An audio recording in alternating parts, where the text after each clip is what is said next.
വീഡിയോയിൽ Netanyahu already USA എത്തിയിട്ടുണ്ട്. ഇവിടെ മീറ്റിംഗ് പുരോഗമിക്കുകയാണ്. അപ്പോൾ അതിൽ ചില ഇമ്പോർട്ടൻ്റ് ആയിട്ടുള്ള ചില 2-3 പോയിന്റ്സ് ഒക്കെ പറയാനുണ്ട്. അതിലുപരിയായിട്ട് ഡൊണാൾഡ് ട്രംപ് USA ഇന്റേണൽ അഫയേഴ്സുമായിട്ട് ബന്ധപ്പെട്ട വിഷയങ്ങളിൽ ചില നിർണായക തീരുമാനങ്ങൾ എടുത്തിട്ടുണ്ട്. അതിലൊന്നാണ് വളരെ ഇമ്പോർട്ടൻ്റ് ആയിട്ട് ഇപ്പോൾ ചർച്ച ചെയ്യപ്പെട്ടുകൊണ്ടിരിക്കുന്ന ഈ ഡോഡ്ജ് എന്ന് പറഞ്ഞ ആ ഒരു സംവിധാനം, അങ്ങനെ തന്നെ പറയേണ്ടി വരും. അങ്ങനെ ഒരു സംവിധാനം രൂപപ്പെടുത്തിയിട്ട് അതിൻ്റെ തലപ്പത്ത് ഇലോൺ മസ്കിനെയാണ് നിയമിച്ചിരിക്കുന്നത്. ശരിക്കും പറഞ്ഞാൽ ഈ ഒരു സംവിധാനം അവിടെ രൂപപ്പെടുത്തിയത് അവിടുത്തെ കറപ്ഷൻ ഇറാഡിക്കേറ്റ് ചെയ്യാൻ വേണ്ടിയിട്ടാണെന്നാണ് പ്രാഥമികമായിട്ട് വിലയിരുത്തുന്നത്. ഈ ഒരു പ്രത്യേക സംവിധാനം കൊണ്ടുവന്നത് ഡീപ് സ്റ്റേറ്റുമായിട്ട് ബന്ധപ്പെട്ട ട്രഷറിയുമായിട്ടൊക്കെ ബന്ധപ്പെട്ട് ഇതുവരെ ഇരുന്ന ആൾക്കാർക്കൊന്നും അത്രമാത്രം ദഹിച്ചിട്ടില്ല എന്നുള്ളതാണ്. കാരണം വേറെ ഒന്നുമില്ല, ഒരുപാട് കറപ്ഷൻസ് പുറത്തു വരും. ഇവർ ചെയ്തുകൊണ്ടിരുന്ന ഏതൊക്കെ താല്പര്യങ്ങൾക്കാണ് ഈ ഒരു പൈസ ചെലവഴിച്ചത് എന്നുള്ള രീതിയിലുള്ള കാര്യങ്ങളൊക്കെ പുറത്തു വരും എന്നുള്ളതാണ് ഇപ്പോൾ അവിടുത്തെ ഏറ്റവും വലിയൊരു സംഭവമായിട്ട് ചർച്ച ചെയ്യപ്പെട്ടുകൊണ്ടിരിക്കുന്നത്. ഇപ്പോൾ വളരെ നല്ലൊരു തീരുമാനമായിട്ടാണ് നമുക്ക് മനസ്സിലാക്കാൻ പറ്റുന്നത്. അതായത് USA എയ്ഡ് മൊത്തത്തിൽ സ്റ്റോപ്പ് ചെയ്യുക എന്നുള്ളതാണ് ഈ ഒരു പദ്ധതി കൊണ്ട് ഉദ്ദേശിക്കുന്നത്. അതായത് അമേരിക്കയുടെ പൈസ ഇനി ആർക്കും വെറുതെ കൊടുക്കുന്നില്ല എന്നുള്ളതാണ് ഈ ഒരു തീരുമാനം. ഇതിനകത്ത് ഇപ്പോൾ പെടാൻ പോകുന്നത് കുറേ ആൾക്കാരുണ്ട്. പ്രാഥമികമായിട്ട് 2-3 കാര്യങ്ങൾ അതിന് മുമ്പ് തന്നെ നോക്കിയിട്ട് പോകേണ്ടതുണ്ട്. അപ്പോൾ അതൊന്ന് പറഞ്ഞിട്ട് നമുക്ക് അതിലേക്ക് വരാം.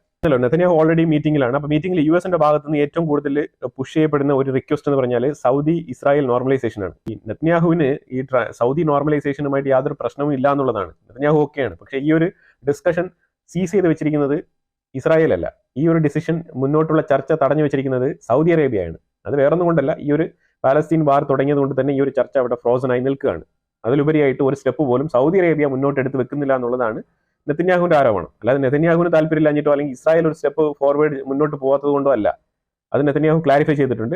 അബ്രഹാം അക്കോർഡ് ത്രൂ ഈ ഒരു നോർമലൈസേഷന് മുന്നോട്ട് പോകാൻ യാതൊരു തടസ്സവും ഇല്ല എന്നുള്ളത് നെതന്യാഹു വ്യക്തമാക്കിയിട്ടുണ്ട്. അപ്പോൾ ആ ഭാഗം അവിടെ വളരെ വ്യക്തമാണ്. അതിലുപരിയായിട്ട് ഏറ്റവും കൂടുതൽ സംസാരിച്ചുകൊണ്ടിരിക്കുന്ന വിഷയം തന്നെ ഖത്തർ ഇപ്പോൾ ഒരു ചെറിയൊരു ആശങ്ക, ഖത്തറിന്റെ പ്രൈം മിനിസ്റ്റർ ഒരു ആശങ്ക പ്രകടിപ്പിച്ചിട്ടുണ്ട്. അത് വേറൊന്നും കൊണ്ടല്ല, ട്രംപിന്റെ ചില സ്റ്റേറ്റ്മെന്റുകൾ പുറത്തു വരുന്ന രീതി വെച്ച് നോക്കുമ്പോഴത്തേക്കും ഈ രണ്ടാമത്തെ സീസ് ഫയറിന്റെ ആ ഒരു എക്സ്റ്റൻഷൻ നടക്കുമോ എന്നുള്ളതിൽ ചെറിയ ഡൗട്ട്. മീറ്റിംഗിന് പോകുന്നതിന് മുമ്പായിട്ട് തന്നെ ട്രംപ് പറഞ്ഞ ഒരു പ്രഖ്യാപനം ഇങ്ങനെയാണ്, അതായത് സെക്കൻഡ് ഫേസ് സീസ് ഫയർ മുന്നോട്ട് പോകും എന്നുള്ളതിനെ കുറിച്ച് യാതൊരു ഗ്യാരണ്ടിയും എനിക്ക് പറയാൻ ഒക്കത്തില്ല എന്നാണ് പറഞ്ഞിട്ട് പോയത് മീറ്റിംഗിന്. രണ്ടാം ഘട്ട സീസ് ഫയർ സെക്യൂർ ചെയ്യാൻ ഞാൻ ബാധ്യസ്ഥനല്ല, ഈ ചർച്ച കഴിഞ്ഞിട്ട് അതിൽ എന്തെങ്കിലുമൊക്കെ തീരുമാനമാവും എന്നാണ് പറഞ്ഞിട്ട് പോയിരിക്കുന്നത്. ഇസ്രായേലിന്റെ ഉള്ളിലാണെങ്കിൽ ട്രംപിന്റെ ഈ ഒരു ഗാസ മാറ്റിപ്പാർപ്പിക്കുന്നതിനെ കുറിച്ചുള്ള ആ ഒരു പ്രഖ്യാപനത്തിന് ഏതാണ്ട് 80% ആൾക്കാരും സപ്പോർട്ടാണ് ഇസ്രായേലിന്റെ ഉള്ളിൽ. ഇതിലുപരിയായിട്ട് അവർ എടുത്തു പറയുന്ന 2-3 കാര്യങ്ങൾ എന്ന് പറഞ്ഞാൽ ഇസ്രായേലിന്റെ ഉള്ളിൽ അറബ് കമ്മ്യൂണിറ്റിയിൽപ്പെട്ട അറബ് മുസ്ലിംസ് മറ്റുള്ള അറബ് രാഷ്ട്രങ്ങളിൽ ജീവിക്കുന്നതിനേക്കാളും വളരെ വെൽത്തി ആയിട്ട് ജീവിക്കുന്നുണ്ട് എന്നുള്ള രീതിയിലുള്ള ഒരു അവകാശവാദം കൂടെ ഇസ്രായേലിൽ നിന്ന് പുറത്തു വരുന്നുള്ളതാണ്.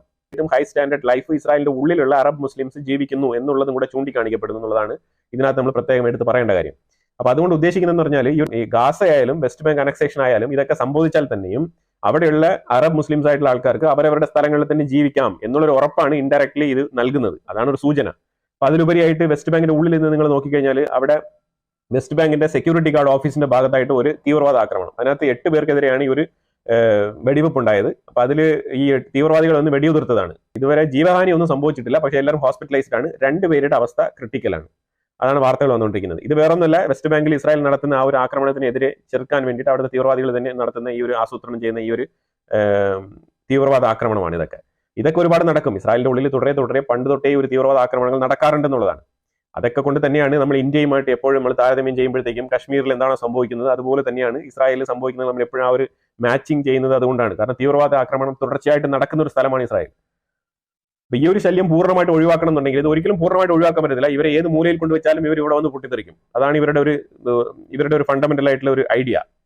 അപ്പൊ അതുകൊണ്ട് തന്നെ എത്രയും വേഗം അപ്പൊ ഇത് തൊട്ടടുത്ത് വെച്ചിട്ട് ഇങ്ങനെ എപ്പോഴെപ്പോഴും ഇങ്ങനെ വന്ന് പൊട്ടുന്നതിന് പകരം ഇവരെ കുറച്ച് മാറ്റി പാർപ്പിച്ചു കഴിഞ്ഞാൽ വല്ലപ്പോഴും കൂടെ ഒന്ന് നേരിട്ടാൽ മതിയല്ലോ. ആ രീതിയിലെങ്കിലും ഒരു ആശ്വാസം കിട്ടും. പറഞ്ഞിരിക്കുന്ന ഈ ഒരു ഈ ഗാസൻസിനെ എടുക്കാൻ ഖത്തർ തയ്യാറാണ്. അവർ പറഞ്ഞു കഴിഞ്ഞു, പാലസ്തീനിയനെ എടുക്കാൻ ഞങ്ങൾക്ക് ഒരു ബുദ്ധിമുട്ടില്ല, ദോഹയിൽ കൊണ്ട് താമസിപ്പിക്കാൻ ഞങ്ങൾക്ക് ഒരു പ്രശ്നമില്ല എന്നുള്ളതാണ് ഖത്തർ പറഞ്ഞിരിക്കുന്നത്. പക്ഷെ അതിന്റെ കൂടെ ഒരു കണ്ടീഷൻ സപ്ലൈയും കൂടെ പറഞ്ഞിട്ടുണ്ട്. പാലസ്തീനികൾക്കും കൂടെ അത് താല്പര്യമായിരിക്കണം, അല്ലാതെ അവരുടെ താല്പര്യമില്ലാതെ നിർബന്ധമായിട്ട് ഞങ്ങൾ കൊണ്ടുപോകുന്ന ഒരു ഏർപ്പാടില്ല എന്നാണ് ഖത്തർ പറഞ്ഞിരിക്കുന്നത്. ഈ ഒരു ബ്രദർഹുഡ് സംഘടനയിൽപ്പെട്ട ഈ ഒരു ആൾക്കാർ ത്രൂ ഖത്തർ തന്നെയാണ് അവിടെ ഈ ഒരു വിഷയം ഉള്ളിലേക്ക് ഇൻഫിൽട്രേറ്റ് ചെയ്യുന്നത്, എങ്ങനെ നമ്മൾ മാറിപ്പോകത്തില്ല എന്നുള്ളത്. ഖത്തറിന്റെ ഇരട്ടത്താപ്പാണ് ഇവിടെ ഞാൻ പറഞ്ഞു വരുന്നത്. ഖത്തർ ഒരു സൈഡിൽ കൂടെ ഈ ഒരു തീവ്രവാദികളെ വെച്ചിട്ട് ഗാസയ്ക്കുള്ളിൽ നിങ്ങൾ മാറിപ്പോകാൻ പാടില്ല എന്ന് അവിടെ ഇൻസ്ട്രക്ഷൻ കൊടുക്കുകയും എന്നാൽ പൊതുവേദിയിൽ വന്നിട്ട് ഇങ്ങനെ മയക്കം പിടിച്ചിട്ട് നിന്ന് പറയുകയാണ്, അതായത് ഞങ്ങൾ പാലസ്തീനികൾ എടുക്കാൻ യാതൊരു കുഴപ്പമില്ല, ഞങ്ങൾ ഏറ്റെടുത്തോളാം എന്ന്. ഇത് പറയുമ്പോൾ തന്നെ നമുക്ക് മനസ്സിലാക്കണം ഖത്തർ ഓൾറെഡി തന്നെ അടിയിൽ കൂടെ വേറൊരു വഴി അവിടെ പണിതിട്ടുണ്ട് എന്നുള്ളത്. ആ പണി വേറെ ഒന്നുമില്ല, തീവ്രവാദികൾ ത്രൂ ഞങ്ങളിങ്ങനെ സ്റ്റേജിലൊക്കെ വന്ന് ഇങ്ങനെ പ്രസ്താവനയൊക്കെ പുറപ്പെടുവിക്കും. അതൊന്നും നിങ്ങളെ ബാധിക്കുന്ന വിഷയമല്ല, അതൊക്കെ വേറെ വിഷയങ്ങളാണ്. പക്ഷെ നിങ്ങൾ ഇവിടുന്ന് ഇറങ്ങി പോകാൻ പാടില്ല എന്നുള്ള നിർദ്ദേശം ഖത്തർ തന്നെയായിരിക്കും കൊടുക്കുന്നത്. ഇസ്രായേലിന്റെ താല്പര്യം സംരക്ഷിക്കപ്പെടുമോ എന്നുള്ളത് നമ്മൾ ഇനിയിപ്പോൾ ഈ ചർച്ച കഴിഞ്ഞിട്ട് മാത്രമേ നമുക്ക് മനസ്സിലാക്കാൻ പറ്റുള്ളൂ. ഇതിനകത്ത് ഏറ്റവും ഇമ്പോർട്ടന്റ് ആയിട്ട് പറഞ്ഞിരിക്കുന്ന കാര്യം എന്നാൽ ഹമാസിനെ റാഡിക്കേറ്റ് ചെയ്യുക എന്നുള്ളതാണ്. ഹമാസിനെ പൂർണ്ണമായിട്ടും ഗസയിൽ നിന്ന് തുടച്ചു മാറ്റാനുള്ള പെർമിഷൻ വേണം എന്നാണ് നെതന്യാഹു ആഗ്രഹിക്കുന്നത്. US-ൽ നിന്നും ട്രംപ് 1 ബില്യന്റെ ആയുധങ്ങൾ ഇമീഡിയറ്റ് ആയിട്ട് ഇസ്രായേലിന് സപ്ലൈ ചെയ്യാനുള്ള ഓർഡർ പാസ്സാക്കിയിട്ടുണ്ട്. ആംഡ് ബുൾഡോസേഴ്സ് കാറ്റഗറിയിൽ വരുന്ന ചില വെഹിക്കിൾസ്, അതുപോലെ തന്നെ 4700 പൗണ്ട് കപ്പാസിറ്റിയുള്ള ബോംബിംഗ് ഐറ്റംസ് ഒക്കെ ഇത്തവണ ഇസ്രായേലിലേക്ക് ഇറക്കുമതി ചെയ്യുന്നുണ്ടെന്നുള്ളതാണ്. ഇത് ഈ ഒരു 4700 LB കപ്പാസിറ്റിയുള്ള ബോംബൊക്കെ എവിടെ കൊണ്ട് ഇടാനാണെന്ന് ഞാൻ തന്നെ ഇപ്പം അന്തം വിട്ടിരിക്കുകയാണ്. കാരണം 4700 ബോംബ് സ്പെഷ്യലി വരുന്നത് സെൻട്രൽ ഗാസയ്ക്ക് വേണ്ടിയിട്ടാണ്. കാരണം ഇതിൽ മിക്കതും ബങ്കർ ബസ്റ്റർ ആണ്. ഈ ബങ്കർ ബസ്റ്റർ ബോംബുകൾ കൊണ്ടുവരുന്നത് കൃത്യമായി സെൻട്രൽ ഗാസയിലുള്ള ആ തുരങ്കങ്ങൾ തകർക്കാൻ വേണ്ടിയിട്ടാണെന്നാണ് മനസ്സിലാക്കാൻ പറ്റുന്നത്. അതിലുപരിയായിട്ട് ഇപ്പൊ ഈ വിട്ടുകിട്ടിയ ബന്ദികളുണ്ടല്ലോ, ഇവർക്ക് കൃത്യമായിട്ട് അറിയാം ഇത് എവിടെയൊക്കെയാണ് ഈ തുരങ്കങ്ങൾ ഉള്ളതെന്നുള്ളത്. അപ്പൊ മാക്സിമം ഇൻഫർമേഷൻസ് ശരിക്കും പറഞ്ഞാൽ IDF ചോർത്തിക്കൊണ്ടിരിക്കുകയാണ്. ഈ വിട്ട് കിട്ടുന്ന ബന്ദികളുടെ അടുത്ത് നിന്ന് വരെ ഇൻഫർമേഷൻസ് ഇസ്രായേൽ ഗവൺമെന്റ് എടുക്കുന്നു എന്നുള്ളതാണ് നമ്മൾ മനസ്സിലാക്കേണ്ടത്. അപ്പൊ അതുകൊണ്ട് കുറച്ചുകൂടെ ആക്യുറസി കൂടും ഇനിയുള്ള ആക്രമണത്തിന്. പിന്നെ അമേരിക്കയിൽ നിന്ന് വരുന്ന ഒരു വാർത്ത എന്ന് പറഞ്ഞാൽ അമേരിക്ക കുറച്ച് ഉറച്ച് വിശ്വസിക്കുന്നുണ്ട്. എന്താണ്? ഇറാൻ ന്യൂക്ലിയർ വെപ്പൺ തകൃതിയായിട്ട് രഹസ്യമായിട്ട് ഉൽപ്പാദിപ്പിച്ചുകൊണ്ടിരിക്കുന്നതായിട്ടുള്ള ഇന്റലിജൻസ് വിവരങ്ങൾ ചോർന്ന് കിട്ടിയിട്ടുണ്ട് എന്നുള്ളതാണ് USA പറഞ്ഞിരിക്കുന്നത്. ഇറാനും ഇത് കൃത്യമായിട്ട് മനസ്സിലായിട്ടുണ്ട്. ഈ ഒരു വിഷയം ലീക്ക് ആയിട്ടുണ്ട് എന്നുള്ളത് ഇറാനും മനസ്സിലായിട്ടുണ്ട്. പക്ഷേ ഇറാൻ അങ്ങനെ അറിയാത്ത മട്ടിൽ അങ്ങനെ അഭിനയിച്ചിരിക്കുകയാണ്. ഇവര് രഹസ്യമായിട്ട് ഇവര് ന്യൂക്ലിയർ വെപ്പണിന് വേണ്ടിയിട്ടുള്ള ഈ എൻറിച്ച്മെന്റ് പ്രോസസ് ഒക്കെ ക്ലോസർ പ്രോക്സിമിറ്റിയിൽ എത്തിയിട്ടുണ്ട് എന്നുള്ളതാണ്. അതായത് വെപ്പൺ ഗ്രേഡ് ആയിട്ട് ഇത് അതായത് ഏത് മൊമെന്റിലും അവർക്ക് ഒരു ന്യൂക്ലിയർ ബോംബ് അവർക്ക് പ്രഖ്യാപിക്കാം. അതാണ് ഉദ്ദേശിക്കുന്നത്. അപ്പൊ ആ രീതിയിൽ ഒരു പോയിന്റിൽ ഇറാൻ എത്തിയിട്ടുണ്ടെന്നുള്ള ഒരു ഇന്റലിജൻസ് വിവരമാണ് US-ന് കിട്ടിയിരിക്കുന്നത്. ഇത് US-ന് കിട്ടിയത് എവിടെ നിന്നായിരിക്കും? തീർച്ചയായിട്ടും മൊസാദ് തന്നെയാണ്. നെതന്യാഹു US-ൽ എത്തിയതിനു ശേഷമാണ് ഈ ഒരു വാർത്ത അമേരിക്കൻ മീഡിയാസ് പബ്ലിഷ് ചെയ്തിരിക്കുന്നത്. വാൾ സ്ട്രീറ്റ് ജേർണലിലൊക്കെ ഇത് വന്നിട്ടുണ്ടെന്നുള്ള. ഇറാന്റെ ഓയിൽ റിഫൈനറികളെയും ടാർഗറ്റ് ചെയ്യുന്നുണ്ട്, അതേപോലെ ന്യൂക്ലിയർ പ്രോജക്റ്റുകളെയും ടാർഗറ്റ് ചെയ്യുന്നുണ്ടെന്നാണ് മനസ്സിലാക്കുന്നത്. ഈ സിറിയൻ പ്രസിഡന്റ് അഹമ്മദ് അൽ സാറ. അപ്പോൾ ഈ അഹമ്മദ് അൽ സാറ പറഞ്ഞിരിക്കുന്നത് തുർക്കിയുമായിട്ട് ഡിഫൻസ് ടൈസ് കൂടുതൽ ശക്തമാക്കാൻ സിറിയ തീരുമാനിച്ചിട്ടുണ്ടെന്നാണ് പുള്ളി പ്രഖ്യാപിച്ചിരിക്കുന്നത്. പുള്ളി പറഞ്ഞ സ്റ്റേറ്റ്മെന്റിൽ ഇത് തന്നെയാണ് പറയുന്നത്. തുർക്കിയാണ് ഏറ്റവും കൂടുതൽ അവർ ഡിപെൻഡ് ചെയ്ത് നിൽക്കുന്നത് എന്നുള്ളതാണ്. അപ്പൊ അത് ശരിക്കും പറഞ്ഞാൽ ഇസ്രായേലിന് ഒരു ത്രെട്ടും കൂടിയാണ്. തുർക്കിയുടെ കയ്യിലാണ് സിറിയയുടെ സുരക്ഷിതത്വം എന്ന് കൊടുത്തു കഴിഞ്ഞാൽ അപ്പൊ തുർക്കി ബൈ ഡീഫോൾട്ട് ഗോലാൻ ഹൈറ്റ്സ് വരെയുള്ള ആ ഒരു ബോർഡറിൽ എത്തിച്ചേരാനുള്ള സാഹചര്യം വളരെ വളരെ കൂടുതലാണ്. ഇത് ഇസ്രായേലിന് ഒരു ഭീഷണി തന്നെയാണ്. പക്ഷേ ഇസ്രായേൽ ശരിക്കും പറഞ്ഞാൽ ഈ ഗോലാൻ ഹൈറ്റ്സ് അഥവാ ഈ ഒരു ഹെർമോൺ മൗണ്ടിലാണ് നിൽക്കുന്നത്. ഹെർമോൺ മൗണ്ട് എന്ന് പറഞ്ഞാൽ അറിയാലോ, എല്ലാ സൈഡിലും കാണാൻ പറ്റുന്ന രീതിയിലുള്ള വ്യൂ പോയിന്റ് ഉള്ള സ്ഥലമാണ് ഈ ഹെർമോൺ മൗണ്ട്. ഇത് മുൻകൂട്ടി കണ്ടുകൊണ്ട് ഈ തുർക്കിയുടെ ഇൻഫ്ലുവൻസ് അവിടെ വരും എന്നുള്ളത് മുൻകൂട്ടി കണ്ടുകൊണ്ടാണ് ഇസ്രായേൽ ഈ ഹെർമോൺ മൗണ്ട് തന്നെ അവരുടെ ഒരു സെക്യൂരിറ്റിയുടെ പ്രധാനപ്പെട്ട ഒരു ഡിഫൻസ് പോയിന്റ് ആയിട്ട് അവരവിടെ രൂപപ്പെടുത്തി വെച്ചിരിക്കുന്നത്. കാരണം വേറെ ഒന്നുമില്ല, അവിടെ നിന്ന് കണ്ടു കഴിഞ്ഞാൽ ഇപ്പുറത്തെ ലെബനാന്റെ ബെക്ക വാലി ഉൾപ്പെടെയുള്ള കാര്യങ്ങളെല്ലാം കവർ ചെയ്യാൻ പറ്റും. ഇപ്പുറത്തെ സിറിയയിലെ ഡമസ്കസ് വരെയുള്ള ആ ഏരിയാസ് മൊത്തം വ്യൂ പോയിന്റിൽ കിട്ടും. അതുപോലെ താഴോട്ട് നോക്കുകയാണെന്നുണ്ടെങ്കിൽ ഈ ഒരു ക്വനേട്ര വരെയുള്ള ഭാഗങ്ങൾ, ഗോലാൻ ഹൈറ്റ്സ് ഉൾപ്പെടെയുള്ള ഭാഗങ്ങളെല്ലാം തന്നെ കവർ ചെയ്യാൻ പറ്റും. അപ്പൊ അതുകൊണ്ട് ആ രീതിയിൽ സിറിയ, ഇറാഖ്, ലെബനാൻ ഉൾപ്പെടെയുള്ള എല്ലാ ഏരിയയിലും 360 ആംഗിളിൽ ഇസ്രായേൽ IDF-ന് സെക്യൂരിറ്റി സർവൈലൻസ് നടത്താൻ പറ്റുന്ന ഒരു ഏരിയയാണ് ഈ ഒരു ഹെർമോൺ മൗണ്ട്സ് എന്ന് പറയുന്നത്. അപ്പൊ അതുകൊണ്ട് വളരെ ശക്തമായിട്ട് അവിടെ ഇസ്രായേൽ നിലയുറപ്പിച്ചിരിക്കുന്നത് തന്നെ ഈ ഒരു കാരണം കൊണ്ടാണ്. അപ്പൊ അതുകൊണ്ട് ഹെർമോൺ മൗണ്ട്സിൽ ഇസ്രായേൽ നിലയുറപ്പിച്ചിരിക്കുന്ന അത്രത്തോളം കാലം ആർക്കും തന്നെ അത്ര എളുപ്പത്തിൽ ഇസ്രായേലിനെ ആക്രമിക്കാൻ സാധ്യമല്ല എന്നുള്ളതാണ്. അതായത് സിറിയയുടെ ഭാഗത്ത് നിന്ന്. അപ്പൊ ഈ തുർക്കി ആ സ്വപ്നമൊക്കെ അവിടെ മനസ്സിൽ വെച്ചിരുന്നാൽ മതി, അത്രേ ഉള്ളൂ. പിന്നെ നിർബന്ധിച്ച് യുദ്ധത്തിന് ഇറങ്ങണം എന്നുണ്ടെങ്കിൽ അത് ഇസ്രായേലും ഇറങ്ങും, അതിൽ യാതൊരു മാറ്റമില്ല എന്നുള്ളതാണ്. ഇനിയിപ്പോൾ നമ്മൾ പറയാൻ പോകുന്നതാണ് ഏറ്റവും ഇമ്പോർട്ടന്റ് ആയിട്ടുള്ള ഒരു വിഷയം. ഇത് തികച്ചും അമേരിക്കയുടെ ഇന്റർണൽ അഫയേഴ്സുമായിട്ട് ബന്ധപ്പെട്ട വിഷയമാണ്. പക്ഷേ ഇത് ഗ്ലോബലി ഒരു ഇമ്പാക്ട് ഉണ്ടാക്കുന്ന ഒരു വിഷയം കൂടിയാണ്. കാരണം വേറെ ഒന്നുമല്ല, ഇത് NGOs, അമേരിക്കയുമായിട്ട് ബന്ധപ്പെട്ട് പ്രവർത്തിക്കുന്ന എല്ലാ NGOസും അടച്ചുപൂട്ടേണ്ട ഒരു അവസ്ഥയിൽ എത്തിക്കും എന്നുള്ളതാണ് നമുക്ക് ഇതിനകത്ത് മനസ്സിലാക്കാൻ വരുന്നത്. മഗ എന്ന് പറഞ്ഞ മേക്ക് അമേരിക്ക ഗ്രേറ്റ് അഗൈൻ എന്നുള്ളൊരു ആ ഒരു പ്രഖ്യാപനത്തിനെ അന്വർത്ഥമാക്കുന്ന രീതിയിലാണ് ഈ ഒരു ഡോഡ്ജ് രൂപീകരിച്ചിരിക്കുന്നത്. ഈ ഡോഡ്ജ് എന്ന് പറയുന്നത് ഡയറക്ടറേറ്റ് ഓഫ് ഗവൺമെന്റ് എഫിഷ്യൻസി എന്നാണ് കേട്ടോ. ഡയറക്ടറേറ്റ് ഓഫ് ഗവൺമെന്റ് എഫിഷ്യൻസി, അതാണ് ഡോഡ്ജ് എന്ന് ഉദ്ദേശിക്കുന്നത്. ഇത് full and full Donald J ട്രംപിന്റെ ഒരു ഇനിഷ്യേറ്റീവ് ആണിത്. അതായത് ഞാൻ പ്രസിഡന്റ് ആയാൽ ഈ ഒരു സംരംഭം ഞാൻ കൊണ്ടുവരുമെന്ന് ട്രംപ് ഇലക്ഷനിൽ ഉടനീളം പ്രഖ്യാപിച്ചിട്ടുണ്ടായിരുന്നു, പറഞ്ഞിട്ടുമുണ്ടായിരുന്നതാണ്. ആ വസ്തുതാപരമായിട്ടുള്ള കാര്യമാണ് പുള്ളി ഇവിടെ നടപ്പിലാക്കിയിരിക്കുന്നത്. ചുമതല കൊടുത്തിരിക്കുന്നത് ഇലോൺ മസ്കിനാണ്. അതായത് ട്രഷറി ഉണ്ട്, അമേരിക്കയിലെ ട്രഷറി. നമ്മുടെ നാട്ടിലെ ട്രഷറി പോലെ തന്നെ അമേരിക്കയിൽ ഒരു ട്രഷറി സിസ്റ്റം ഉണ്ട്. എല്ലാ ഗവൺമെന്റുമായിട്ട് ബന്ധപ്പെട്ട ഏത് വക ട്രാൻസാക്ഷൻസും നടത്താൻ ഈ ട്രഷറി മൂലമാണ് ഈ ഒരു ഫണ്ടുകളൊക്കെ ട്രാൻസ്ഫർ ആകുന്നത്. USA എയ്ഡ് ത്രൂ ഫണ്ട് പോകണമെന്നുണ്ടെങ്കിലും ഈ ഒരു ട്രഷറിയിൽ നിന്നാണ് ഈ ഒരു ഫണ്ട് ബില്ല് കൊടുത്ത് പാസ്സാവേണ്ടത്. എവിടെ ഗവൺമെന്റിന്റെ ഏത് ബില്ല് കൊടുത്താലും നിങ്ങളത് ട്രഷറിയിൽ നിന്നാണല്ലോ പാസ്സാക്കേണ്ടത്. അപ്പൊ ഈ ട്രഷറിയുമായിട്ട് ബന്ധപ്പെട്ട ട്രാൻസാക്ഷൻസ് റെക്കോർഡെല്ലാം ഞങ്ങൾക്ക് വെരിഫൈ ചെയ്യണമെന്നാണ് എലോൺ മസ്ക് ആവശ്യപ്പെട്ടിരിക്കുന്നത്. പക്ഷെ അവിടെ സാങ്കേതികമായിട്ട് ചില പ്രശ്നങ്ങൾ വരുന്നുണ്ട്. കാരണം ഈ ഒരു ഡോഡ്ജ് എന്ന് പറഞ്ഞ ഈ ഒരു സംരംഭം ഇതൊരു സർക്കാർ സംവിധാനമല്ല. അതുകൊണ്ട് തന്നെ ഒരു പ്രൈവറ്റ് ആയിട്ടുള്ള ഒരു സംവിധാനത്തിന്, ഈ ഒരു ഗവൺമെന്റ് എൻറ്റിറ്റി അല്ലാത്ത ഒരു സംവിധാനത്തിന് എങ്ങനെയാണ് ഒരു ഗവൺമെന്റ് സംവിധാനമായിട്ടുള്ള ട്രഷറി യൂണിറ്റിനെ റാറ്റിഫൈ ചെയ്യാനുള്ള പെർമിഷൻ കൊടുക്കാൻ പറ്റുക? ഇതൊരു ചോദ്യമാണ് അവിടെ. ഇത് ചോദ്യമല്ല, ഇതൊരു ഒഫൻസീവ് ആയിട്ടുള്ള ഒരു വിഷയമായിട്ട് ഓപ്പോസിറ്റ് പാർട്ടികൾ ഉൾപ്പെടെയുള്ള ആൾക്കാർ ഇതിനെ ഒക്കെ എടുത്തുകൊണ്ട് വരുന്നുണ്ട്.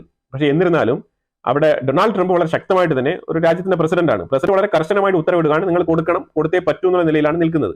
ഇനിയിപ്പോൾ എന്താണ്, കോടതിയിൽ പോകുമായിരിക്കും. കോടതിയിൽ പോയി കഴിഞ്ഞാൽ അല്ലെങ്കിൽ ഇനിയിപ്പോൾ ഗവൺമെന്റ് അപ്രൂവ്ഡ് സ്ഥാപനമായിട്ട് ഡോഡ്ജിനെ മാറ്റേണ്ടി വരും. അതായത് ഏത് വഴി കൂടെ പോയാലും പക്ഷേ ഈ ഒരു ട്രഷറിയുടെ റാറ്റിഫിക്കേഷൻ നടത്തും എന്നുള്ള നിലപാടിൽ ഉറച്ചു നിൽക്കുകയാണ് ഡൊണാൾഡ് ട്രംപ്. ഇതിന് അമേരിക്കയുടെ ഉള്ളിൽ 80% ആൾക്കാരുടെ അടുത്തും സപ്പോർട്ട് തന്നെയാണ് കിട്ടിയിരിക്കുന്നത്. കാരണം വേറെ ഒന്നും കൊണ്ടല്ല, ഈ ട്രഷറിയിൽ ഇരിക്കുന്ന പൈസ എന്ന് പറഞ്ഞു കഴിഞ്ഞാൽ അത് അമേരിക്കൻസിന്റെ ടാക്സ് മണിയാണ്. അമേരിക്കയിലുള്ള ആൾക്കാർ ജോലി ചെയ്ത് അവരടയ്ക്കുന്ന ടാക്സ് മണിയാണ് ആ ട്രഷറിയിൽ ഇരിക്കുന്നത്. ഈ ടാക്സ് പൈസ എടുത്ത് ഭരിക്കുന്ന ആൾക്കാർ തോന്നുന്ന പോലെ പല സംഘടനകൾക്കും കൊടുക്കുന്നത് എന്തിനാണ്, ഏത് രീതിയിലാണ് പൈസ ചെലവാകുന്നത്, എന്ത് ആവശ്യങ്ങൾക്കാണ് ഇത് കൊടുത്തത് എന്നുള്ളത് പൊതുജനങ്ങൾക്ക് അറിയാനുള്ള താല്പര്യമുണ്ട്. ഈ ട്രഷറിയിലെ ചീഫ് പൊസിഷനിലുള്ള പല ആൾക്കാരും റെസിഗ്നേഷൻ സബ്മിറ്റ് ചെയ്ത് കഴിഞ്ഞു. കാരണം വേറെ ഒന്നുമില്ല, ഇങ്ങനെ കൊടുക്കാൻ പറ്റത്തില്ല എന്ന് പറഞ്ഞിട്ടാണ്. ഇവന്മാര് പൈസയൊക്കെ കൃത്യമായിട്ടും വളരെ അക്കൗണ്ടബിലിറ്റിയോട് കൂടിയാണ് ചെലവാക്കിയിരിക്കുന്നുണ്ടെങ്കിൽ പിന്നെ എന്തിനാണ് പേടിക്കുന്നത്, എന്തിനാണ് റിസൈൻ ചെയ്തു പോകുന്നത്, ഇതിന്റെയൊക്കെ ആവശ്യം എന്ത്? അപ്പൊ തന്നെ നമുക്ക് മനസ്സിലാവും ഇതിനകത്ത് ഉടായ്പ ഉണ്ടെന്നുള്ളതാണ്. അപ്പൊ ഈ ഉടായ്പ മൊത്തം, അതായത് നമ്മുടെ നാട്ടിൽ നടക്കുന്നതിനേക്കാളും ഏറ്റവും കൂടുതൽ കറപ്ഷൻസ് നടന്നിട്ടുണ്ടെന്നുള്ളതാണ് ഈ ഒരു ഞെട്ടിപ്പിക്കുന്ന ഈ ഒരു വെളിപ്പെടുത്തൽ പുറത്തു വരാനിരിക്കുന്നേ ഉള്ളൂ. ഇതുപോലെ CIA അടുത്ത്, ഇന്റലിജൻസ് യൂണിറ്റിന്റെ അടുത്ത് ഈ ഒരു ഡോഡ്ജ് സംവിധാനവുമായിട്ട് മുന്നോട്ട് പോയപ്പോഴത്തേക്കാണ് അവർ ഈ ഡീറ്റെയിൽസ് ഒന്നും കൊടുക്കാൻ പറ്റില്ല എന്ന് പറഞ്ഞത്. അങ്ങനെ കൊടുക്കാൻ പറ്റില്ല എന്ന് പറഞ്ഞതുകൊണ്ടാണ് ചില ഡോക്യുമെന്റ്സ് ഒക്കെ ഡീക്ലാസിഫൈ ചെയ്യാൻ വേണ്ടിയിട്ട് ട്രംപ് ഉത്തരവിട്ടത്. അതുപോലെ തന്നെ ഇപ്പൊ ഇതിന് അടുത്ത ഉത്തരവിടേണ്ടി വരും. ഇപ്പൊ ഇവർ ഈ ഒരു റാറ്റിഫിക്കേഷനുള്ള പെർമിഷൻ കൊടുക്കുന്നില്ല എന്നുണ്ടെങ്കിൽ. ഇലോൺ മസ്ക് പറഞ്ഞിരിക്കുന്നത് 2 ദിവസം മതി, ജസ്റ്റ് 2 ദിവസം നിങ്ങൾ ഈവനിങ് ടൈം ഞങ്ങൾക്ക് തന്നാൽ മതി, കൊണ്ട് ഒഫീഷ്യൽ ആയിട്ടുള്ള നിങ്ങളുടെ വർക്കിംഗ് അവേഴ്സോ അല്ലെങ്കിൽ നിങ്ങളുടെ ഒരു രീതിയിലുള്ള പ്രവർത്തനങ്ങൾക്കും ഒരു തടസ്സം ഉണ്ടാവത്തില്ല. ആ രീതിയിൽ ഒരു ഡേറ്റ കളക്ട് ചെയ്തോളാം എന്നാണ് ഇലോൺ മസ്ക് പറഞ്ഞിരിക്കുന്നത് വേറെ ഒന്നുമല്ല, ഈ ഡേറ്റയൊക്കെ ഓഡിറ്റ് ആൻഡ് സ്ക്രൂട്ടനൈസിങ് ഈ ഒരു പ്രോസസ്സിൽ വിധേയമാക്കണം എന്നാണ്, ഈ ഒരു പ്രോസസ്സിന് വിധേയമാക്കണം എന്നാണ് മസ്ക് ആവശ്യം. ഓപ്പോസിറ്റ് പാർട്ടികൾ ഡെമോക്രറ്റിന്റെ സൈഡിൽ നിന്ന് ഇതിനെ എതിർത്തുകൊണ്ടാണ് കൂടുതൽ മുന്നോട്ട് വരുന്നത്. പക്ഷെ അതേപോലെ കോമൺ പോപ്പുലേഷൻ, ജനങ്ങളുടെ ഇടയിൽ ഇതിന് വൻ സ്വീകാര്യതയാണ് ലഭിച്ചിരിക്കുന്നത് ഈ ഒരു ഡോഡ്ജ് സംവിധാനത്തിൽ. മൈക്ക് ഫ്ലെയിം എന്ന് പറഞ്ഞാൽ ഇതിന് മുമ്പ് ഉണ്ടായിരുന്ന ഒരു ട്രസ്റ്റി ഉണ്ടായിരുന്നു. ഡൊണാൾഡ് ട്രംപിന്റെ ആദ്യത്തെ ടേമിൽ ഉണ്ടായിരുന്ന സമയത്ത് വളരെ സപ്പോർട്ടീവായിട്ട് പ്രവർത്തിച്ചിരുന്ന ഒരു വ്യക്തിയാണ് ഈ ഒരു മൈക്ക് ഫ്ലെയിം എന്ന് പറയുന്നത്. അയാളാണ് കുറെ കാര്യങ്ങൾ അയാൾ തുറന്നു പറയുന്നുണ്ട്. അതിനകത്ത് LIRS എന്നൊരു സംഘടനയെ കുറിച്ച് പറയുന്നുണ്ട്. LIRS എന്ന് പറയുന്നത് ലൂത്രൻസ് ഇമിഗ്രേഷൻ ആൻഡ് റെഫ്യൂജി സർവീസസ്, അതാണ് LIRS എന്ന് പറയുന്നത്. ഈ LIRS എന്ന് പറയുന്ന സംഘടന ഇതൊരു മതപരമായ സംഘടനയാണ്. ഇതൊരു ക്രിസ്ത്യൻ മിനിസ്ട്രിയുമായിട്ട് ബന്ധപ്പെട്ട ഒരു സംഘടനയാണ്. ഏറ്റവും കൂടുതൽ ഈ ഒരു ക്രിസ്ത്യൻ ഇവാഞ്ചലിക്കൽ ഇങ്ങനത്തെ ആൾക്കാരാണ് ഇതിനകത്ത് കൂടുതലും ഈ ഒരു NGO ബേസ് ചെയ്തുള്ള ഈ ഒരു ഫണ്ട് ഏറ്റവും കൂടുതൽ വാങ്ങിച്ചിരിക്കുന്നതായിട്ടാണ് കാണാൻ കഴിയുന്നത്. അപ്പൊ ഇനിയാണ് ഇതിനകത്ത് ഏറ്റവും കൂടുതൽ ഈ ഒരു ക്രിസ്ത്യൻ മിനിസ്ട്രീസിന്റെ ഈ ഒരു കള്ളത്തരങ്ങളും പൊള്ളത്തരങ്ങളും എല്ലാം പുറത്തു വരാൻ പോകുന്നത്. അതായത് ഇവാഞ്ചലിക്കൽ ലുത്രൻ ചർച്ച് ഓഫ് അമേരിക്ക, ഇങ്ങനെ ഇതൊരു സംവിധാനം, ഇത് ഓർത്ത് വെച്ച്, ഞാൻ പറയുന്ന പേരുകളൊക്കെ ഓർത്ത് വെച്ചോട്ടെ. ലാറ്റ്വിയൻ ഇവാഞ്ചലിക്കൽ ലുത്രൻ ചർച്ച്, ഇങ്ങനെ ഒരു സംവിധാനമുണ്ട്. പിന്നെ ഏറ്റവും ഇമ്പോർട്ടന്റ് ആയിട്ടുള്ള ഒരു പേര് കൂടെ പറയാം, ഗ്ലോബൽ റിഫ്യൂജി. ഈ ഗ്ലോബൽ റിഫ്യൂജി എന്ന് പറയുന്നത് വേറെ ഒന്നുമല്ല, ഇതിനു മുമ്പ് ഞാൻ പറഞ്ഞിരുന്ന ഈ ഒരു LIRS എന്ന് പറഞ്ഞ ആ ഒരു സെയിം സംഘടനയുടെ പേര് മാറ്റിക്കൊണ്ട് പുതിയ രൂപത്തിൽ വന്നിരിക്കുന്ന സംഭവമാണ് ഈ ഒരു ഗ്ലോബൽ റിഫ്യൂജി എന്ന് പറയുന്നത്. ശരി, എന്തിനാണ് ഇപ്പോൾ ഈ ഒരു ഗ്ലോബൽ റിഫ്യൂജി എന്ന് പറയുന്നത്? ഇപ്പൊ അമേരിക്കയിൽ ഏറ്റവും കൂടുതൽ റെഫ്യൂജികൾ അല്ലെങ്കിൽ ഇല്ലീഗൽ മൈഗ്രന്റ് എന്ന് പറയുന്ന ആൾക്കാരെ എല്ലാം ഇവർ ഈ ഒരു റെഫ്യൂജി കാറ്റഗറിയിലാണ് പെടുത്തുന്നത്. അതുകൊണ്ട് വരുന്ന സംഭവങ്ങളാണ് ഇപ്പോൾ പറയാൻ പോകുന്നത്. LIRS എന്ന് പറഞ്ഞ സംഘടനയ്ക്ക് മാത്രം 367 മില്യൺ ഈ ഒരു ട്രഷറിയിൽ നിന്ന് പൈസ കൊടുത്തിട്ടുണ്ട്. ലുത്രൻ ഇമിഗ്രേഷൻ ആൻഡ് റെഫ്യൂജി സർവീസ് എന്ന് പറഞ്ഞ ആ ഒരു സംഘടനയ്ക്ക് കൊടുത്ത പൈസയാണ് $367 മില്യൺ. അതുപോലെ തന്നെ ലുത്രൻ സോഷ്യൽ സർവീസ് എന്ന് പറഞ്ഞ ആ ഒരു സംഘടനയ്ക്ക് കൊടുത്തിരിക്കുന്ന പൈസ 131 മില്യൺ ആണ്.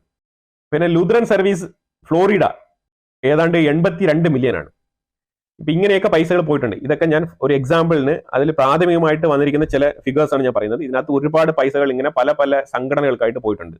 അല്ലെ, പരമാവധി ഇങ്ങനെ, പിന്നെ അമേരിക്ക ആയതുകൊണ്ട് തന്നെ ഏറ്റവും കൂടുതൽ ഒരു മതപരമായിട്ട് ബന്ധപ്പെട്ട ഇതുപോലത്തെ സംഘടനകൾക്കാണ് ഏറ്റവും കൂടുതൽ പൈസ പോയിരിക്കുന്നത്. ഇവരുടെ എല്ലാം കണക്റ്റീവ് ആയിട്ടുള്ള ഒരു സംഘമായിട്ട് പൊതുവിൽ വന്നിരിക്കുന്ന ഒരു സംഗതിയാണ് ഈ ഒരു ഗ്ലോബൽ റിഫ്യൂജി എന്ന് പറഞ്ഞ ആ ഒരു സംഭവം. ഗ്ലോബൽ റിഫ്യൂജി എന്ന് പറഞ്ഞ ഈ ഒരു സംവിധാനം രൂപപ്പെടുത്തിയത് ഇതിനെല്ലാം കൺട്രോൾ ചെയ്യാനാണ്. അതായത് ഈ ഒരു ഗ്ലോബൽ റിഫ്യൂജി എന്ന് പറഞ്ഞ ആ ഒരു സംഘടനയ്ക്കാണ് ഈ ഫണ്ടുകളൊക്കെ പോകുന്നത്. പക്ഷെ ഇവരുടെ കീഴിലുള്ള പല പല സംഘടനകൾ, ഇത് ലുത്രനുമായിട്ട് ബന്ധപ്പെട്ട, ഇവാഞ്ചലിക്കലുമായിട്ട് ബന്ധപ്പെട്ട ഇങ്ങനത്തെ റെഫ്യൂജി സംഘടനകൾ വഴി ഇവർ പൈസ ട്രഷറിയിൽ നിന്ന് മേടിച്ചിട്ട് ഈ ഗ്ലോബൽ റിഫ്യൂജി ഫോറമാണ് ഇതിനകത്ത് കമ്മീഷനും ഈ ഒരു ഉഡായ്പും കറപ്ഷൻസ് ഒക്കെ നടത്തിയിരിക്കുന്നത്. ഓക്കെ, ഇനിയിപ്പോൾ ഈ ഗ്ലോബൽ റിഫ്യൂജിയുടെ പുറകിലാരാണ് നമുക്ക് നോക്കാം. ക്രിസോമാര വിഗ്നരാജ എന്ന് പറഞ്ഞ ഒരു ലേഡിയാണ് ഈ ഒരു ഗ്ലോബൽ റിഫ്യൂജി എന്ന് പറഞ്ഞ ആ ഒരു സംവിധാനത്തിന്റെ തലപ്പത്തിരിക്കുന്നത്. ഇവരാണ് ഇതിന്റെ ഫോർമേഷന്റെ പുറകിലുള്ള ആള്. ഇനിയിപ്പോൾ ഈ വ്യക്തി എന്താണ് അവിടെ ചെയ്യുന്നത്? US ഇവർ എന്തായിരുന്നു എന്ന് പറഞ്ഞു കഴിഞ്ഞാൽ, ഇവർ മിഷേൽ ഒബാമ എന്ന് പറഞ്ഞാൽ ഒബാമയുടെ wife, the first lady of the state എന്ന് പറയുന്ന ആ ഒരു ഡെസിഗ്നേഷൻ ഹോൾഡ് ചെയ്തിരുന്ന വ്യക്തിയാണ് മിഷേൽ ഒബാമ. ഈ ക്രിസോമാര വിഗ്നരാജ എന്ന് പറഞ്ഞ ഈ ഒരു ലേഡി മിഷേൽ ഒബാമയുടെ പോളിസി അഡ്വൈസർ ആയിരുന്നു. അതുപോലെ തന്നെ ഇവർ ഹിലറി ക്ലിന്റൺ ഫൗണ്ടേഷന്റെയും സീനിയർ അഡ്വൈസറാണ്. ഇപ്പൊ നിങ്ങൾക്ക് വളരെ വ്യക്തമായിട്ട് മനസ്സിലായിട്ടുണ്ടാവും ഞാൻ എന്താണ് പറഞ്ഞു വരുന്നത്. അപ്പൊ ഈ ക്രിസോമാര വിഗ്നരാജ എന്ന് പറഞ്ഞ ഈ ഒരു ലേഡി ഒരു ശ്രീലങ്കൻ ഒറിജിൻ ഉള്ള ഒരു ലേഡിയാണ്. അവർ ഇപ്പൊ US-ലാണ്. ഇപ്പൊ അവർ US പൗരത്വമുള്ള US സിറ്റിസൺ ആണ്. ഈ ട്രഷറിയിൽ നിന്ന് ലൂട്ട് ചെയ്ത പൈസ മൊത്തം എവിടെയാണ് പോയിരിക്കുന്നത്? അതായത് ഇവര് ഇപ്പൊ നമ്മൾ ഈ ഒരു ഹിലറി ക്ലിന്റൺ ആയിക്കോട്ടെ, മിഷേൽ ഒബാമ ആയിക്കോട്ടെ, ഇവരെല്ലാം ഈ ബ്ലാക്ക് റോക്ക് സംഘടനയുടെ ഭാഗമാണ്. നമ്മൾ പലപ്പോഴും പറഞ്ഞിട്ടുണ്ട്. പക്ഷേ ബ്ലാക്ക് റോക്ക് സംഘടന എന്ന് പറയുന്നത് ഒരു കോർപ്പറേറ്റ് സ്ഥാപനമാണ്. അതിൽ നിന്ന് ഇവർക്ക് തോന്നുന്ന രീതിയിൽ പൈസ കൈയിട്ട് വരാൻ പറ്റില്ല. പക്ഷേ അതേസമയം ഇലക്ഷൻ പോലത്തെ സംഭവമൊക്കെ വരുമ്പോഴത്തേക്കും ഇവർക്ക് ഒരുപാട് പൈസയുടെ ആവശ്യമുണ്ട്. അപ്പോൾ അത് യൂസ് ചെയ്യണം. എങ്ങനെ ആ പൈസ കണ്ടെത്തും? ഇതേപോലെ ട്രഷറി എന്നുള്ള പൈസ പല രീതിയിലും ഇപ്പോൾ ഉക്രൈന്റെ മേളിൽ ഉക്രൈന് പൈസ കൊടുത്തതുമായിട്ട് ബന്ധപ്പെട്ട ഒരു ആരോപണം ഇപ്പോഴും വന്നുകൊണ്ടിരിക്കുകയാണ്. അപ്പൊ ഇതിനകത്ത് ഹണ്ടർ ബൈഡൻ എന്ന് പറഞ്ഞ ജോ ബൈഡന്റെ മകനൊക്കെ വലിയ രീതിയിലുള്ള റോൾ ഉള്ളതായിട്ടൊക്കെ വാർത്തകൾ വന്നുകൊണ്ടിരിക്കുക. ഈ ഹിലറി ക്ലിന്റൺ, മിഷേൽ ഒബാമ ഇവരുടെയൊക്കെ സീനിയർ അഡ്വൈസർ റോളിൽ ഇരുന്ന ഈ ഒരു ക്രിഷോമാര ഈ ഒരു ലേഡിക്കാണ് ഇതിൽ ഏറ്റവും കൂടുതൽ പ്രാഥമികമായിട്ടുള്ള റോൾ ഇതിനകത്ത് വന്നിരിക്കുന്നത്. ഇവരാണ് ഈ ഒരു ഫണ്ടുകളെല്ലാം മേടിച്ച ഈ ഒരു സംഘടനകളുമായിട്ട് ബന്ധപ്പെട്ടുള്ള ഈ ഒരു ഗ്ലോബൽ റെഫ്യൂജി ഫോറം രൂപീകരിച്ച് അതിൽ ത്രൂ ആണ് ഈ ഒരു പൈസകൾ മൊത്തം മേടിക്കുന്നതും. ഈ ബംഗ്ലാദേശിൽ വന്ന പൈസ ആയിക്കോട്ടെ, അതേപോലെ ക്യൂബയിൽ ഇതേപോലെ ഇവർ ഈ പരിപാടി നടത്തിയിട്ടുണ്ട്. ക്യൂബയിൽ ഇതേപോലെ സ്റ്റുഡന്റുകളെ, ഈ ബ്രസീൽ ഭാഗത്തുള്ള സ്റ്റുഡന്റുകളെയൊക്കെ ഹയർ ചെയ്തുകൊണ്ട് ക്യൂബയ്ക്കുള്ളിൽ എയ്ഡ്സുമായിട്ട് ബന്ധപ്പെട്ട്, അതായത് HIV എയ്ഡ്സുമായിട്ട് ബന്ധപ്പെട്ടുള്ള NGO ഓർഗനൈസേഷനിൽ ഒരു ഫണ്ട് ചെയ്ത് ഈ ബ്രസീലിലുള്ള കുറെ സ്റ്റുഡൻസുകളെയൊക്കെ കൊണ്ട് അവിടെ ഇറക്കി വിട്ട് ആ സ്റ്റുഡൻസ് കമ്മ്യൂണിറ്റിയിൽ മിങ്കിൾ ചെയ്ത് കുറച്ച് ഗവൺമെന്റിനെതിരെയുള്ള പ്രക്ഷോഭം ഉണ്ടാക്കാൻ വേണ്ടിയിട്ടുള്ള തയ്യാറെടുപ്പുകൾ നടത്തിയതായിട്ടുള്ള ചില വിവരങ്ങളൊക്കെ പുറത്തു. അപ്പൊ അതുപോലെ തന്നെ ഇപ്പൊ ട്രംപ് എടുത്തിരിക്കുന്ന നിലപാടുണ്ടല്ലോ ഈ ഒരു ഇല്ലീഗൽ എമിഗ്രന്റിനെ കയറ്റി അയക്കാന്നുള്ളത്. അപ്പൊ ആ തീരുമാനങ്ങളൊക്കെ US-ലുള്ള ഈ ഒരു ഓപ്പോസിറ്റുമായിട്ടുള്ള ഡെമോക്രാറ്റ് പാർട്ടിയുമായിട്ട് ബന്ധപ്പെട്ട ഈ ഒരു NGO സംഘടനയുമായിട്ട് ബന്ധപ്പെട്ട് ഇങ്ങനെ പൈസ കട്ട് മോട്ടിച്ച് തിന്നുകൊണ്ടിരുന്ന ആൾക്കാർ കുറെ ഉണ്ടല്ലോ, അവരൊക്കെ ചേർന്ന് ഇതിനെതിരെ വരുന്നുണ്ട്. എന്താണ് ഇവർ പറഞ്ഞു വരുന്നത് പറഞ്ഞാൽ, അമേരിക്ക താലിബാനെതിരെ അഫ്ഗാനിസ്ഥാനിൽ ഇരുന്ന് ഫൈറ്റ് ചെയ്തുകൊണ്ടിരുന്ന കാലഘട്ടത്തിൽ അമേരിക്കയെ സപ്പോർട്ട് ചെയ്ത കുറെ അഫ്ഗാനികൾ ഉണ്ടായിരുന്നു അവിടെ. അതായത് അമേരിക്കയുടെ ഇന്റലിജൻസുമായിട്ട് ബന്ധപ്പെട്ട് വർക്ക് ചെയ്തുകൊണ്ടിരുന്ന കുറെ ലോക്കലായിട്ടുള്ള അവിടുത്തെ ആൾക്കാരുണ്ടായിരുന്നു അഫ്ഗാനികൾ. അവർക്കൊക്കെ ഇവർ വാഗ്ദാനം കൊടുത്തിട്ടുണ്ടായിരുന്നു അത്രേ. അതായത് ഞങ്ങൾ താലിബാൻ അഥവാ തിരിച്ച് ഭരണം പിടിക്കുകയാണെന്നുണ്ടെങ്കിൽ നിങ്ങളെ സേവ് ചെയ്ത് അമേരിക്കയിലേക്ക് കൊണ്ടുപോയിക്കോളാം എന്നുള്ള രീതിയിലുള്ള വാഗ്ദാനങ്ങൾ കൊടുത്തിട്ടുണ്ടായിരുന്നു. അതൊക്കെ ഇതുവരെ ഭാഗികമായിട്ട് നിറവേറ്റപ്പെട്ടിട്ടില്ല എന്നുള്ള നിലയിലുള്ള ആരോപണങ്ങളൊക്കെ ഇവർ ഉന്നയിക്കുന്നുണ്ട്. പക്ഷേ താലിബാൻ ഇപ്പോൾ അവിടെ നാട്ടിൽ അവർ ജീവിക്കുന്നുണ്ട്. പിന്നെ അതിലുപരിയായിട്ട് ഈ ഒരു അമേരിക്കൻ സ്പൈ ആയിട്ട് ജോലി ചെയ്തിരുന്ന ആൾക്കാരെയൊക്കെ മിക്കവാറും ആൾക്കാരെയൊക്കെ അവർ കൊന്നു കളഞ്ഞുള്ളതാണ് നമുക്ക് മനസ്സിലാക്കാൻ പറ്റുന്നത്. അപ്പൊ ആ രീതിയിലുള്ള പിന്നെ ബാക്കിയിരിക്കുന്ന ആൾക്കാരിൽ ഒരു പറ്റം ആൾക്കാരൊക്കെ അമേരിക്കയെ സപ്പോർട്ട് ചെയ്തിരുന്ന ആൾക്കാരൊക്കെ അന്ന് തന്നെ ഫ്ലൈറ്റിലൊക്കെ ചാടിയൊക്കെ കയറി പോയതൊക്കെ നമ്മൾ കണ്ടതാണ്. പിന്നെ അതിലുപരിയായിട്ട് ബാക്കിയിരിക്കുന്ന ആൾക്കാരെ ഇവർ ഈ സംരക്ഷിക്കണം എന്നുള്ള നിലയിലാണ് ഇപ്പോഴും പുതിയ സ്റ്റേറ്റ്മെന്റ് കൊണ്ട്. കഴിഞ്ഞ 4 വർഷം ഡെമോക്രാറ്റിക് ഭരണം തന്നെയായിരുന്നു. ഇവരെന്തുകൊണ്ട് ആ വാഗ്ദാനം പാലിച്ചില്ല? ഇപ്പോഴാണ് ശരിക്കും പറഞ്ഞാൽ ഇവർ പ്രൊട്ടസ്റ്റുമായിട്ട് വരുന്നത്. ട്രംപ് ഇപ്പൊ അതൊന്നും മുഖവിലേക്ക് എടുക്കുന്നില്ല എന്നുള്ളതാണ്. കാരണം ഇവർ ശരിക്കും പറഞ്ഞാൽ ഗ്ലോബൽ റെഫ്യൂജി ആണല്ലോ. അപ്പൊ ഗ്ലോബലി ഉള്ള റെഫ്യൂജികളെ മൊത്തം ഇവർ സംരക്ഷിക്കുന്ന രീതിയിലുള്ള ഒരു ഡാഡി അല്ലെങ്കിൽ ഒരു ഗോഡ് ഫാദർ റോളാണ് ഇപ്പൊ ഈ ഒരു സംഘടന ഏറ്റെടുത്തത്. ഏറ്റവും മുൻനിരയിലുള്ളത് ഗ്യൂട്ടമാല എന്ന് പറഞ്ഞ ആ ഒരു സ്റ്റേറ്റ് ആണ്. ഗ്യൂട്ടമാലയിൽ ശരിക്കും പറഞ്ഞാൽ ഏതാണ്ട് 7 മുതൽ 8 ലക്ഷം റെഫ്യൂജികൾ അമേരിക്കയുടെ ഉള്ളിൽ ഉണ്ട് എന്നാണ് വിലയിരുത്തൽ. മെക്സിക്കോ, കൊളംബിയ, ഇതൊക്കെ 3 മേജർ രാജ്യങ്ങളാണ്. ഇവിടെ നിന്നാണ് ഏറ്റവും കൂടുതൽ റെഫ്യൂജികൾ അമേരിക്കയുടെ ഉള്ളിലുള്ളത്. ഈ റെഫ്യൂജി അഥവാ ഈ ഒരു ഇല്ലീഗൽ ഇമിഗ്രന്റിനെയൊക്കെ സപ്പോർട്ട് ചെയ്യുന്ന ഒരു വോയിസ് ആയിട്ടാണ് ഈ ക്രിഷോമാരായും അതേപോലെ ഈ ഒരു ഗ്ലോബൽ റെഫ്യൂജി എന്ന് പറയുന്ന സംഘടനയും ഇതിനു വേണ്ടി നിലകൊള്ളുന്നതായിട്ട് പുറം ലോകത്ത് കാണിക്കുന്നത്.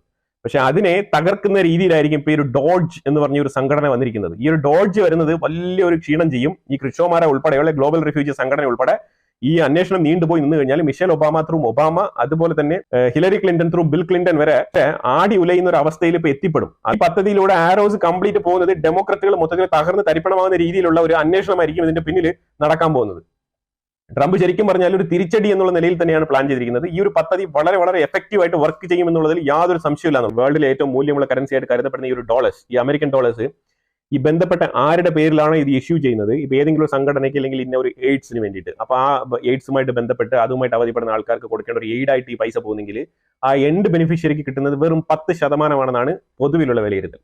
ബാക്കിയുള്ള പൈസ മൊത്തം ലൂട്ട് ചെയ്യുന്നതാണ്, കട്ടുമുട്ടിക്കുകയാണ്. കറപ്ഷൻ അത്രമാത്രം ഉണ്ടെന്നാണ് വിലയിരുത്തപ്പെട്ടത്. ക്യൂബയിൽ ഹണ്ടർ ബൈഡന്റെ റോൾ ഉണ്ട്. അതുപോലെ തന്നെ മോൾഡോവ, ജോർജിയ, ഉക്രൈൻ, ഇതിലൊക്കെ ഹണ്ടർ ബൈഡന്റെ റോൾ ഉണ്ടെന്നാണ് വിലയിരുത്തൽ.